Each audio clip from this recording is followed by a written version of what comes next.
سلام دوستان، خوش اومدید به کانال کدنویس و خوش اومدید بر یک درس دیگری از HTML.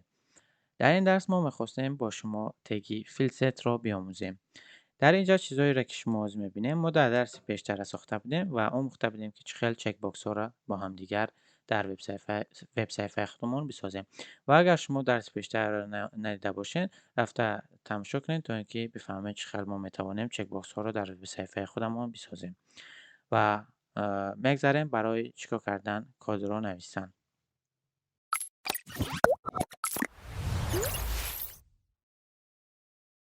در قسم کد ما کدایی که در درس پیش نوشته بودیم همه وجود دارند. در اینجا ما یا را حلش نمیکنیم و دلیل نمیکنیم تا اینکه از سر نه ما هم چیزا را ننویسیم، برای که چیزایی که در اینجا واقعا ما با واسطه همی را استفاده بردن همو تگ فیلست مون میآموزیم.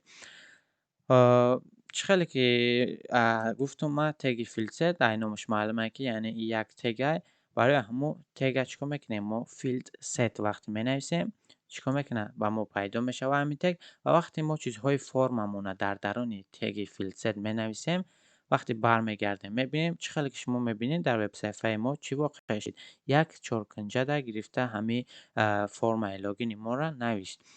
اساساً حالتی را که فیلست استفاده میبرم بسیاری وقت در همین حالت هایی که چیزهای فرم های لاگین اکسس دیگر چیزها را استفاده برن. و نه تنها فقط فیلست یک فونکسیون داره که همین چرکنجه را در اجای یک خط نوشته کشیده در درونش چیزهایی که ما دادگیم همه را در اجا منویسه. این برای خود یک فونکسیون دیگری خوب داره. این چیه؟ در اجا یک تگ دیگر ما داریم که لگند میباشد. لگند وقتی که تگ لگند می نویسیم و دیگر در اینجا ما اش سر ادالت میکنیم اینجا وقتی که لاگین ما در اینجا می نویسیم چه خیلی که برمیگرده میبینیم شما دیدستین در اینجا در این خط در این قسمی بالای چپش اما لاگین چیزی که لگند ما نوشته بودیم همینجا در داخلش کرد و دیگر نیاز نداریم که با H3 یا اینکه زگالوف یک اروین دیم اروین خطی در اون چی بنویسیم لاگین.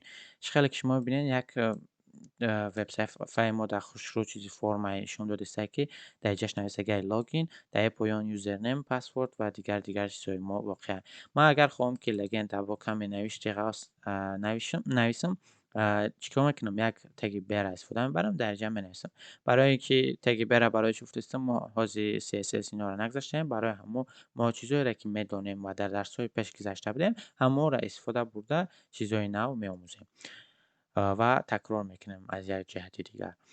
چه خیلی که شما میبینید وقتی من پیش میبرم رزمری همی چرکنجه ما هم خورد و کلان شیدن میگیره. اگر که پیش بیارم ما چه خیلی میبینید شما در جلاگی نوشته شده چیزا چی فرمای ما گذاشته شده فکر میکنم بهترین خوشرو مینماید. شما میتونید در دیگه حالت ها هم استفاده برین فیلست در حالتی که خطانده در کار ای خواهش شما دیگه зависит میکنه و چیزی را که میخواستم فیلست یادتون دیگه در چه حالت ها میتونه استفاده بودن شد دیگه ختم استفاده بره.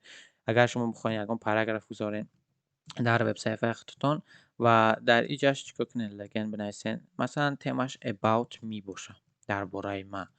چه خیلی که شما میبینید در اینجا همون چیز واقع شد که about me در اینجاش نوشته شده که سر همون تکست هایی را که درباره خودتان شما داخل میکنه. یا اینکه اگر یک تای دیگر داشته باشیم من در پایان بنویسم مثلا ابو علی ابن سینا یگم شعر مثلا ای ابو علی ابن سینا در اینجا شما دباوید کردگین یا اینکه دربارش در اینجا وقتی میان چی مینویسه ابو علی ابن سینا در اینجا درونشته تکست هایی که درباره ابو علی ابن سینا نوشته گین یا اینکه شعری که دربارش نوشته گین در اینجا چیکار کرده میشه نوشته میشه. و در اینجا اگر که ما بیم یگم شعر دیگه نوشتن شختانش که میکنین برین مسنجین برای که اینجا درس فیلسته برای همون من نمیخوام دیگه چیزا را در این درس خوش کنم. چقدر که شما ببینید از من کم تر زیباتر میکنم چیزا تا اینکه خوبتر برام بنویه یک زگالوف که کد نویس مینویسم یا بار درس‌های پیش چی یک تکرار میکنیم در جای یک پاراگراف میمونم لورم ایپسوم ایرا گرفته یک چند تا هم خیلی مینویسم تا اینکه تکستش بسیارتر بتوه در وب صفحه ما ایرا با گرفته همین قدر دوامی هم یک بار دیگه میگذارم.